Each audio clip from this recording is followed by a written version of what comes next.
किनकि प्रीतमा पनि होस नहुन सक्छ, किनकि प्रेममा मान्छे त मदहोस हुन्छ। परिवारको लागि जिन्दगी खर्च भयो, सबैको लागि अलिअलि जिन्दगी खर्च हुँदा हुँदा आफ्नो लागि त जिन्दगी नै रहन्छ। घाउले औषधि खोजे जस्तै, रोगीले औषधि खोजे जस्तै हामी जिन्दगीभर अरू चिज खोजेर बस्छौँ। मान्छेका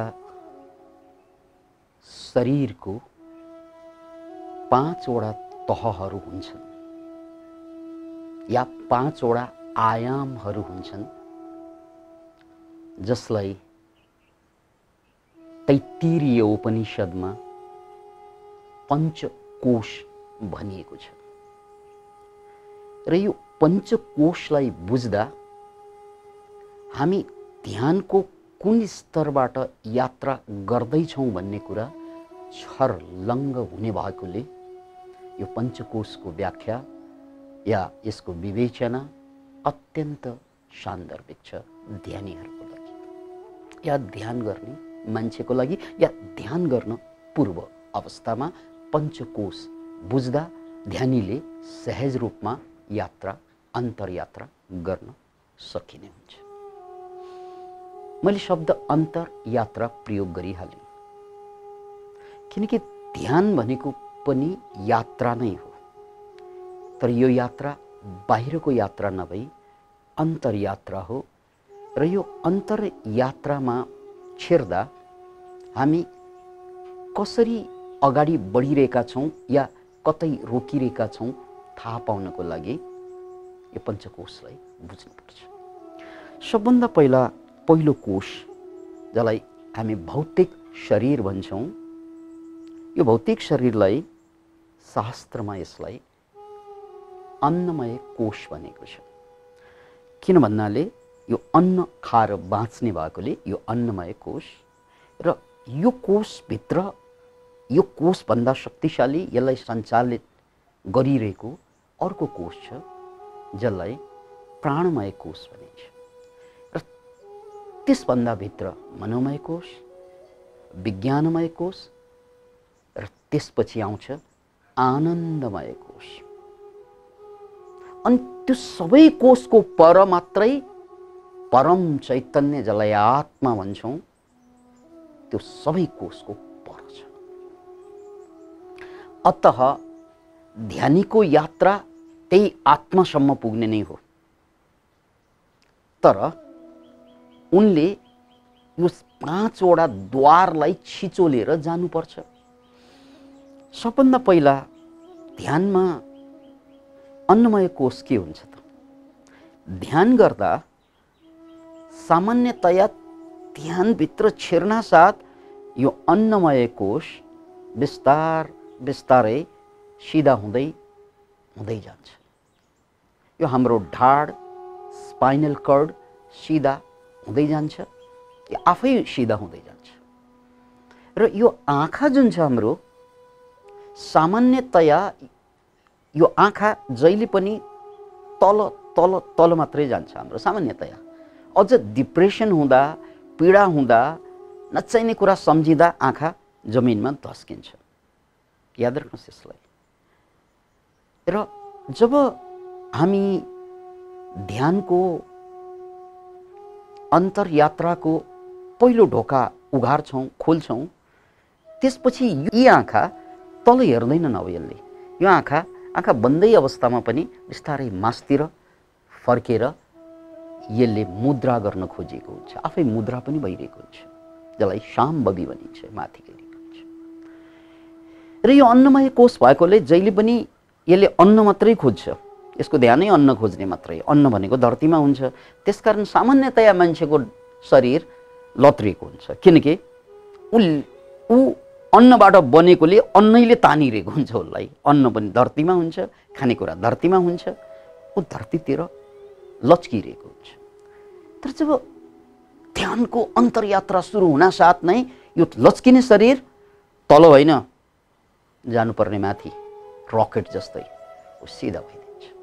सुरुमा पनि हामीले सिधा शरीरलाई बनाउने नै हो, तर ध्यान नलागेपछि, ध्यानमा छिर्न नसकेपछि जति सिधा गरे पनि 10 मिनटमा, 5 मिनटमा यसरी लट्किरहेको हुन्छ। त्यो अन्नमय कोष अन्नतिर नै फर्किरहेको हुन्छ। त्यसकारण मलाई ध्यान लाग्यो कि लागेन, अथवा म यो अन्तरयात्राभित्र छिरेँ कि छिरेन, यो जिज्ञासा शान्त आफैले गर्नुपर्छ।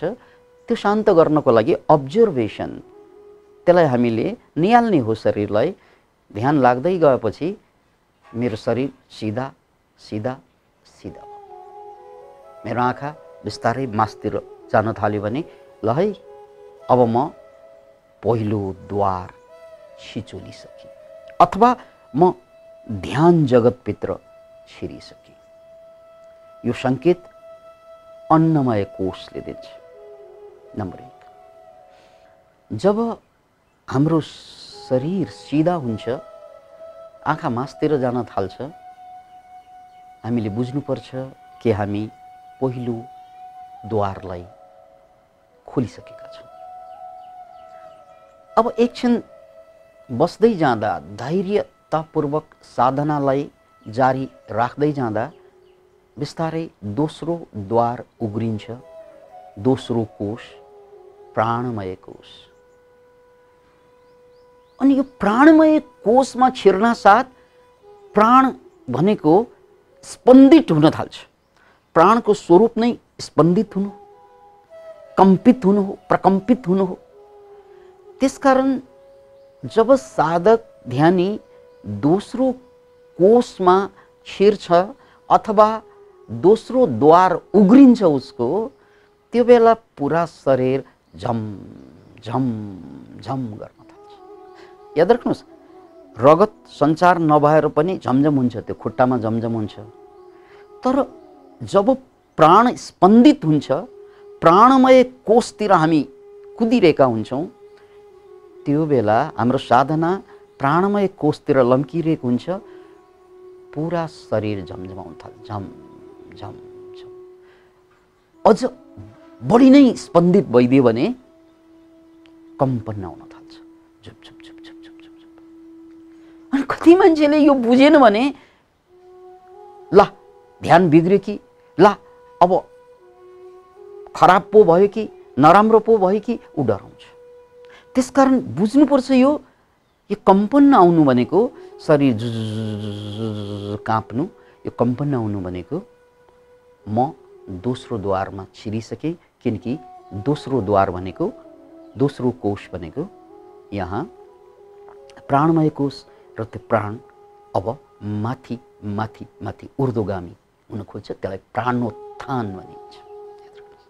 यो प्राणोत्थान हुँदा कम्पन आउँछ। यो कम्पन आउँदा मैले बुझ्नुपर्छ, धन्यवाद विकासानन्द, म चाहिँ ठिक पार्नु छ।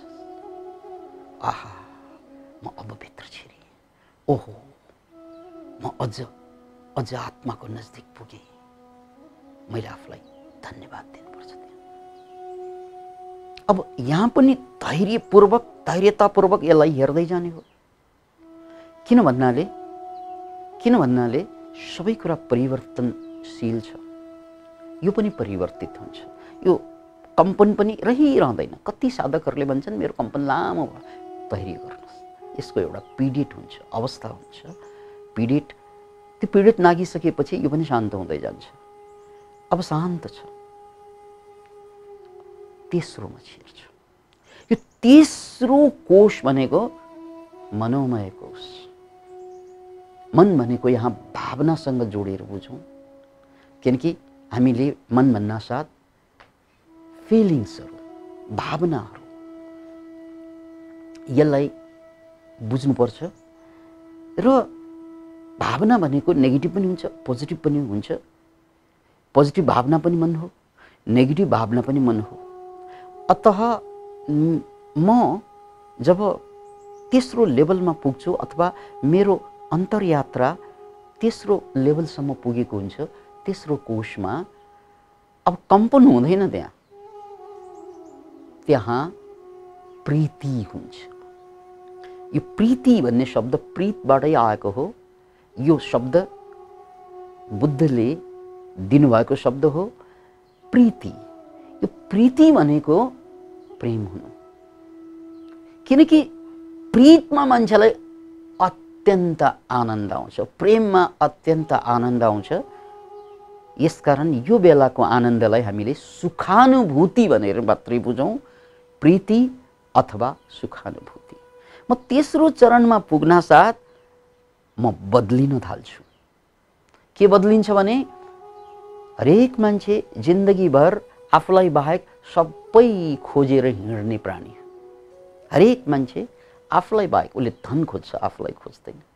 पद खोज्छ, आफूलाई खोज्दैन। पत्नी खोज्छ, आफूलाई खोज्दैन। बच्चा खोज्छ, आफूलाई खोज्दैन। प्रतिष्ठा खोज्छ, आफूलाई खोज्दैन। यार जिन्दगीभर हामी अरूलाई प्रेम गर्दै गर्दै गर्दै हिँडेको प्राणी। याद राख्नुहोस्, आफ्नो लागि केही नगर्ने, मात्र अरूको लागि मात्रै, अरू चिज प्राप्त गर्नलाई मात्रै, पद, प्रतिष्ठा, धन, पुत्र, परिवार। यहाँनिर मलाई सुजात खानले गाउनु भएको त्यो गजलको याद छ, जिंदगी से बड़ा सजा ही नहीं और क्या जुल्म है पता ही नहीं, इतने हिस्सों में बट गए हम, इतने टुकड़ों में बट गए हम, अपने हिस्सों में कुछ बचा ही नहीं। अरे यार धनको लागि अलि जिन्दगी खर्च भयो, पदको लागि अलि जिन्दगी खर्च भयो, शिक्षाको लागि अलि जिन्दगी खर्च भयो, यार परिवारको लागि जिन्दगी खर्च भयो, सबैको लागि अलि जिन्दगी खर्च हुँदा हुँदा आफ्नो लागि त जिन्दगी नै रहन्छ। त्यसकारण जिन्दगी से बडा सजा ही नहीं, यो भन्दा ठूलो सजाय नै छैन। और क्या जुल्म है पता ही नहीं, सबभन्दा ठूलो चाहिँ जुर्म यानी अपराध त जिन्दगी नै रहेछ। इतने टुकड़ों में बट गए हम, अलिकति यता अलिकति यता, टुकड़ा टुकड़ा टुकड़ा, अपने हिस्सों में कुछ बच्चा नहीं, केही पनि छैन। मर्न लागेको बेलामा बल्ल थाहा हुन्छ आफ्नो लागि त केही पनि बचाएकै छैन, मृत्यु अगाडि आएर बसिसकेको हुन्छ, अब आफ्नो लागि केही पनि छैन। त्यहाँ त ज्ञान हुनुपर्ने, आनन्द हुनुपर्ने, शान्ति हुनुपर्ने, तर केही पनि हुँदैन आफ्नो।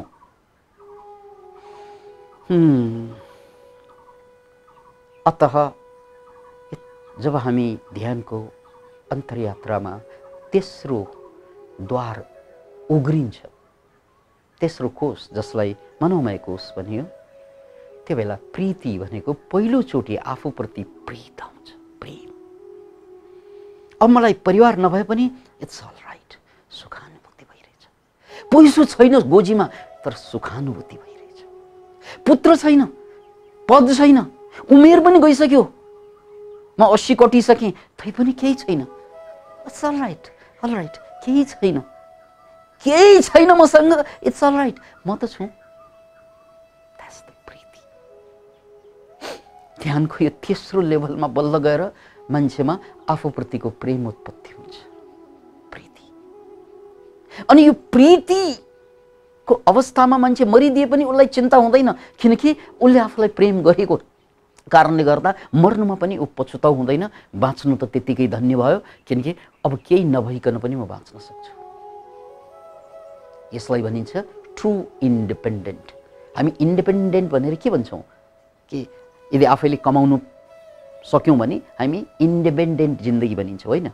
आफूले कसैको केही परवाह नगरिकन एक्लै भित्रै रमाउन सक्यो भने बल्ल गएर साँच्चैको इन्डिपेन्डेन्ट हुन्छौँ। यो ध्यानको तेस्रो द्वार खुलेपछि या मनोमय कोषलाई छिरेपछि हामी साँच्चैकै आत्मनिर्भर हुन्छौँ।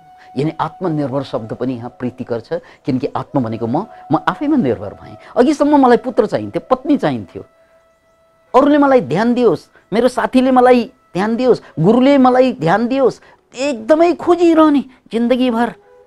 यानी घाउले औषधि खोजे जस्तै, रोगीले औषधि खोजे जस्तै हामी जिन्दगीभर अरू चिज खोजेर बस्छौँ। अब कुनै घाउ छैन, त्यसकारण यसले केही पनि खोज्दैन, औषधि खोज्दैन यसले। म स्वयंमा रमाएँ, त्यसैलाई त राम भनेको हो, आत्मराम भएँ म। यति तेस्रो लेभलमा पुग्न सके पनि धन्य हुन्छ जिन्दगी, त्यहाँबाट धन्यता सुरु भयो। अब म समूहमा पनि खुसी हुन सक्छु, समूह बिना पनि खुसी हुन सक्छु। अब म गुरुसित पनि खुसी हुन सक्छु, गुरु बिना पनि खुसी हुन सक्छु। अब म पत्नीसँग पनि खुसी हुन सक्छु, पत्नी बिना पनि, पुत्रसँग खुसी हुन सक्छु, पुत्र बिना पनि, धनसँग खुसी हुन सक्छु, धन बिना पनि। म सम्मानमा पनि खुसी हुन सक्छु, अपमानमा पनि मलाई केही प्रब्लम छैन, केही छैन, किनकि म प्रीतिमा पुगेँ, म आत्मनिर्भर भइसकेँ। Can you imagine it? Okay. तर यात्रा सायद तपाईहरुलाई लाग्यो होला अब त सक्यो होला नि गुरु, हैन सकेको छैन। यो त साँच्चैको जिन्दगी जागरण यहाँबाट सुरु भइरहेको छ, ध्यानको यो अवस्थाबाट।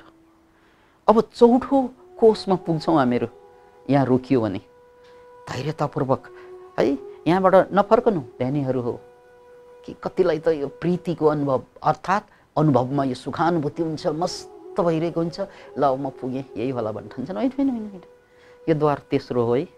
यो चाहिँ अहिले भर्खर मनोमय कोषमा हामी पुग्यौँ, यात्रा अझै बाँकी छ। अनि चौथो कोष विज्ञानमय कोष। यहाँ विज्ञान भनेको साइन्स छैन, टेक्नोलोजी होइन, यहाँ विज्ञान भनेको विचार, बुद्धि, तर्क, गणित हो। यो अवस्था, मनको यो अवस्थालाई हामीले विज्ञान भनेर बुझ्नुपर्छ, किनकि पुरानो भाषामा यसलाई विज्ञान नै भनियो। यो विज्ञानमय कोषमा हामी पुग्छौँ। योभन्दा अगाडि हामी मनोमय कोषमा हामीलाई प्रीतिको अनुभव भयो, त्योभन्दा अगाडि कम्पनको अनुभव भयो, त्योभन्दा अगाडि हाम्रो स्ट्रेट बडी सिधा हुँदै आँखा माथितिर गयो। अब यहाँ के हुन्छ त? सायद अब यहाँको जिज्ञासा होला। यो ठाउँमा पुगिसकेपछि अब तपाईँ बोध हुन थाल्छ, होस खुल्न थाल्छ तपाईँको। किनकि प्रीतमा पनि होस नहुन सक्छ, किनकि प्रेममा मान्छे त मदहोस हुन्छ, आनन्द आइरहेको हुन्छ। त्यसकारण प्रेम पनि बेहोसी हो, प्रेम पनि नशा हो। तर यहाँ नशाको कुरा होइन, अब जागरणको कुरा हो। तेस्रो लेभलमा मान्छे नशामा छ, भित्रबाट आफ्नै नशामा लट्ठिएको छ मन। अब यो नशाबाट उत्रेर अब जागृतिमा छौँ, नशाबाट खुलिसक्यो, यो तेस्रो लेभल। र यहाँ एक एक विचारप्रति म जागृत हुन्छु, नकारात्मक विचारप्रति पनि, सकारात्मक विचारप्रति पनि। एक एक भावप्रति म जागृत हुन्छु, सकारात्मक भावप्रति पनि, नकारात्मक भावप्रति पनि। किनकि मान्छे संसारमा हेर्दा होसमा जस्तो देखिन्छ, सबै कुरा हामीले होसमा गरे जस्तो लाग्छ, तर आफूभित्र हामी बेहोस भइरहेका हुन्छौँ। यो अवस्था, चौथो अवस्थालाई अझै गहिरोमा बुझ्नुपर्छ। दुनियाँमा जति पनि अपराध हुन्छन्, यो सबै अपराध किन हुन्छन् त भन्नाले यही बेहोसको कारणले गर्दा। किनकि बलात्कार गर्ने मान्छेको दिमागमा पहिला बलात्कार गर्ने विचार आउँछ, त्यो विचारप्रति बेहोस हुन्छ, उसले बलात्कार गर्छ। चोरी गर्ने मान्छेले चोरी गर्न अगाडि पहिलोचोटि उसले चोरी गर्न खोज्दा विचार गर्छ, मैले फलाना ठाउँमा चोरी गर्छु। यो विचारप्रति ऊ बेहोस भएको कारणले ऊ चोर बनिन्छ। त्यस्तै ढाँट्ने मान्छे, झुटो बोल्ने मान्छेले पहिलोचोटि झुटो बोल्दा ढाँट्दा हामीलाई डर पनि लाग्छ, तर हामी मजाले पछि बानी भएपछि बेहोस नै भइदिन्छौँ। तर सुरुमा बेहोस हुँदैनौँ, सुरुमा मैले बोल्न नहुने हो कि डराइ बोलिदिन्छु। तर याद राख्नुहोस्, यो होसमा आयो भने दुनियाँमा कुनै पनि मान्छेले अपराध गर्न सक्दैन। किनकि सम्पूर्ण अपराध, गाली, रिस, बदमासी, बेइमानी, हत्या, घुस खानु, विभिन्न किसिमका नीच कर्म गर्नु, यो सबैभन्दा अगाडि कहाँ आउँछ? यो कर्म पछि आउँछ, विचार पहिला आउँछ, राइट? अनि त्यो विचारप्रति होस आएको भए हामीले कुकर्म, दुष्कर्म गर्नै सक्दैनौँ।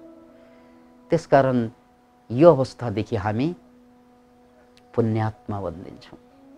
योभन्दा अगाडि हामी पापात्मा हौँ, जानेर पनि पाप भइरहेको हुन्छ, किनकि पापै प्रोफेसन हुन्छ कति मान्छेको। नजानेर पनि पाप भइरहेको हुन्छ, जानेर पनि पाप गरिरहेका हुन्छौँ, नजानेर पनि पाप गरिरहेका हुन्छौँ, त्यसकै परिणाम रोग शोक भोगिरहेका हुन्छौँ।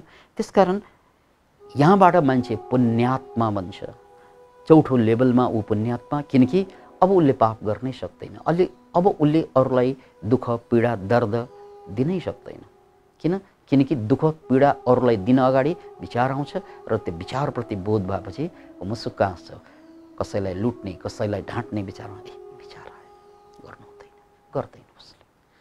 त्यसकारण यो अवस्थाबाट हामी साँच्चै अर्थमा जागरण, जीवन जागृति सुरु भयो। इन्लाइटनमेन्टको यात्रा सुरु भयो। याद राख्नुहोस्, इन्लाइटनमेन्ट, मुक्तिको यात्रा। मुक्ति केबाट भन्नाले आफैबाट मुक्ति, आफ्नै विचारबाट, आफ्नै तर्कबाट, आफ्नै जन्म जन्मान्तरणको बन्धनबाट यात्रा सुरु भयो। यहाँबाट सुरु हुन्छ। यहाँ पनि टिक्नुपर्छ। ल अब म बोधमा आएँ, जागरणमा आएँ, खुट्टा पनि दुखिसक्यो, हात पनि गलिसक्यो, अब त बाहिर आउनु मिल्छ कि?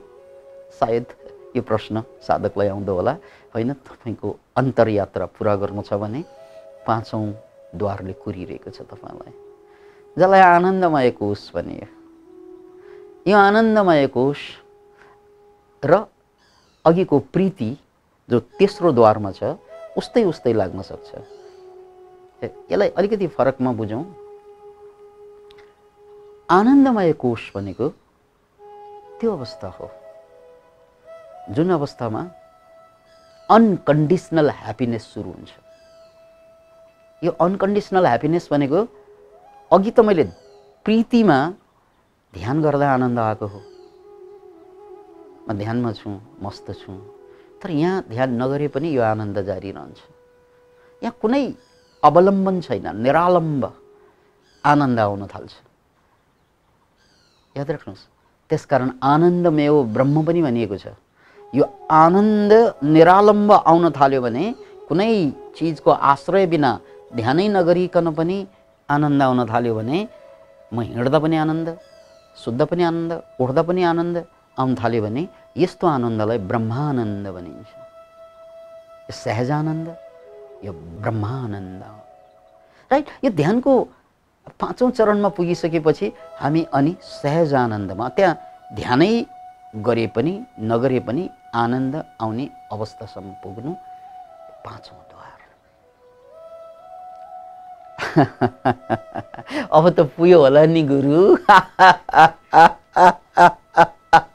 साधकहरूलाई अघि नै पुगे जस्तो लाग्छ, किनकि बिचरा साधकहरू पहिलो द्वारमा पनि नछिरेको अवस्था, पहिलो कोषै थाहा छैन, पहिलो कोष पनि थाहा छैन। त्यसकारण त ऊ जहिले पनि ऊ संसारतिर बहकिरहेको हुन्छ। पहिलो कोषमा छिर्दा पनि शरीर सिधा भइरहेको हुन्छ, ह्यान्डसम भइरहेको हुन्छ। खुसी र आनन्दको द्वार त्यहाँबाट खुल्न थाल्छ। यहाँ त 5औं कोषमा पुगिसक्यौँ हामीहरू, तर यात्रा अझै सकेको छैन, अन्तरयात्रा। किनकि यो 5औं कोषको पर हुन्छ पुरुष, आत्मा, परम चैतन्य, दिव्यता।